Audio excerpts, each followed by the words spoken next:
अध्यक्ष महोदय, माननीय जिल्हाधिकारी महोदय, तिथं माझी एक मी सुरुवातीला बैठकीच्या सुरुवातीलाच विषय मांडणार होतो. मला असं वाटतं की आता बैठकीतले विषय त्या ठिकाणी जायला पाहिजे. लातूर जिल्ह्यामध्ये जर आपण पाहिलं, मागचा लातूर जिल्ह्याचा इतिहास जर आपण काढला, या वर्षीचा आपल्या सर्वांना सर्वात अधिक पावसाला आपण समोर चालतो. जिल्ह्यातील सर्वच पिकांची परिस्थिती, उडीद घ्या, आपण सोयाबीन घ्या, 100% पिकं आपले शेतकऱ्यांच्या हातात. अध्यक्ष महोदय, आपल्याला जिल्हा म्हणून बघत असताना आपल्याला दोन गोष्टी आहेत की शेतकरी हा एक महत्वाचा घटक आहे आणि जिल्ह्याच्या वतीने आम्हाला असं वाटतं की आम्ही खाली प्रवास करत असताना, आमची पाहणी करत असताना जिल्हाधिकारी पण त्यांनी देखील पाहणी केलेली आहे आणि खरं तर आपल्या महसूल विभागाने मागच्या या 10-15 दिवसामध्ये अधिकारी, प्रशासकीय अधिकारी त्या ठिकाणी ग्राउंडला होते, इरिगेशनचे देखील अधिकारी त्या ठिकाणी ग्राउंडला होते. मांजरा तेरणाचा फ्लो आपण प्रॉपरली मेंटेन केला. तरी देखील आज जिल्ह्यामध्ये आधीच्या पावसामुळे शेतकऱ्यांचं 100% नुकसान झाले असं म्हणायला हरकत नाही. त्यामुळे आमची आपल्याला विनंती आहे, दोन गोष्टी आहेत. एक तर लातूर जिल्ह्याला आपण ओला दुष्काळ असं जाहीर करावं असं एक आम्हाला त्या ठिकाणी वाटतं की आपण आपल्या सरकारकडे मांडत असताना जिल्ह्याच्या वतीने ही भूमिका मांडणं गरजेचं आहे. दुसरा एक महत्वाचा विषय, माननीय अध्यक्ष महोदय, या पावसामध्ये जर पाहिलं की मांजरा आणि तेरणामध्ये 5 वर्षातून कधीतरी एकदा अशी वेळ येते त्यावेळेस आम्ही धरणातून पाणी सोडतो. पण मागच्या 10-15 दिवसांमध्ये किंवा महिनाभरामध्ये आम्ही बरोबर आहे ना, महिन्याभरामध्ये 5 वेळेस आपल्याला पाणी सतत सोडावं लागतं. आणि मांजरा आणि तेरणीचं पाणी सोडल्यानंतर याचा जो शेवटचा जो जिथं संगम आहे हा म्हणजे निलंगा विधानसभा असेल किंवा आपल्या बॉर्डर त्या ठिकाणी असणार. आणि जिल्ह्यामध्ये ह्या पावसामध्ये अध्यक्ष महोदय, रस्ते, पुलं, गावाचा संपर्क हा सगळा त्या ठिकाणी केला. माझी आपल्याला विनंती आहे, राज्याचं सगळ्यात प्रमुख खातं आपल्याकडे, ज्याच्या माध्यमातून आपल्याला पहिल्या टप्प्यामध्ये महाराष्ट्रामध्ये फार मोजके जिल्हे की जिथे आपल्याला फ्लडमध्ये आपल्याला निधी द्यावा लागेल. यावर्षी असे काही अधिक जिल्हे नाहीये, पण आपल्या लातूर जिल्ह्यामध्ये फ्लड मध्ये आपल्याला जिल्हा काउंट करावा लागेल.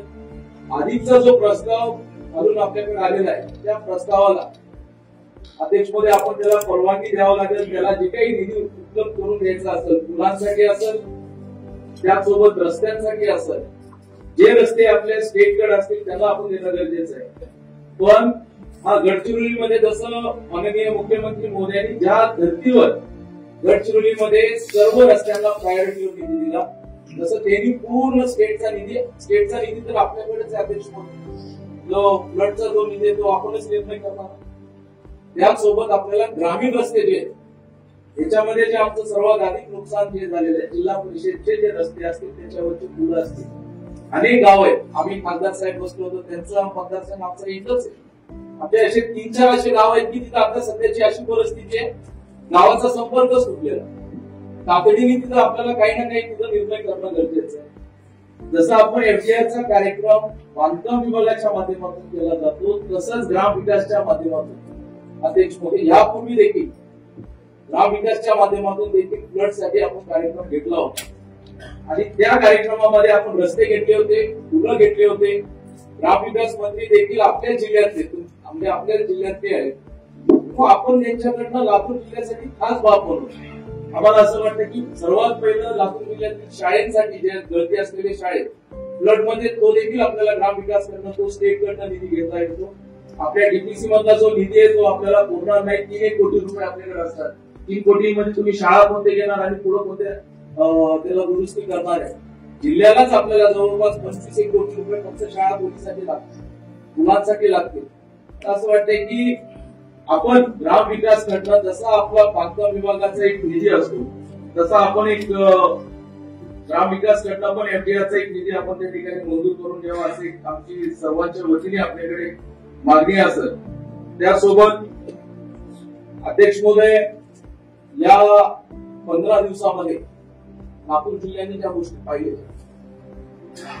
म्हणजे खरं तर प्रशासनाने सतत राहिले, माननीय मुख्यमंत्री मोदयांच्या सतत सूचना होत्या, पूर्ण प्रशासन खालीपर्यंत काम करत होतं. दुर्दैवाने कालचीच एक घटना जर सोडली तर जिल्ह्यामध्ये प्रशासकीय आणि सगळे मी आता इथे इरिगेशनचे अधिकारी आहेत, म्हणजे अनेक गावांमध्ये मुक्कामी देखील सर्वजण राहिले. आपल्या देखील सूचना तशाच होत्या. प्रत्येक अधिकारी जिथं नदीच्या बाजूला असतील, ओढ्याच्या बाजूला असतील राहायला. आता आपण मदत करत असताना सरसकट शेतकऱ्यांना मदत करतो, ओल्या दुष्काळात मदत करतो. पण आज जिल्ह्यातली परिस्थिती अशी झालेली आहे, नदीच्या बाजूचे शेत, ओढ्याच्या बाजूचे शेत आज बऱ्यापैकी म्हणजे आपल्याला ऊसाला मदत होत नाहीये कोणी. पण आज जरी ऊस पाहिलं ते देखील मागचे 10-15 दिवस झाले ते पाण्याखाली ऊसाचं पीक अनेक ठिकाणी आपल्याला दिसून येतं. वेगळे पंचनामे नदीच्या बाजूचे, ओढ्याच्या बाजूचे, त्यांना वेगळी मदत आपल्याला सरकारकडनं काल मुख्यमंत्री मोदयांनी जी घोषणा केली, त्या घोषणेच्या माध्यमातून ज्या धर्तीवर गडचिरोलीला आपण त्या ठिकाणी मदत करून दिली. माझी मंत्री मोदयांना विनंती आहे, आपल्या जिल्ह्याला कुठेही मागं पडणार नाही, कोणत्याही निधीच्या बाबतीमध्ये कमतरता भासणार नाही. आणि हे जे काही ग्रामीण भागातले रस्ते, बाकीच्या शेतकऱ्यांचे विषय असतील, त्याला सर्वांना आपण पूर्ण पुढे घेऊन जातात. आणि लातूर जिल्हा हा ओला दुष्काळ म्हणून आपण सरकारकडनं मान्यता घ्या, की अशी अपेक्षा देखील आम्ही आपल्याकडनं व्यक्त करतो.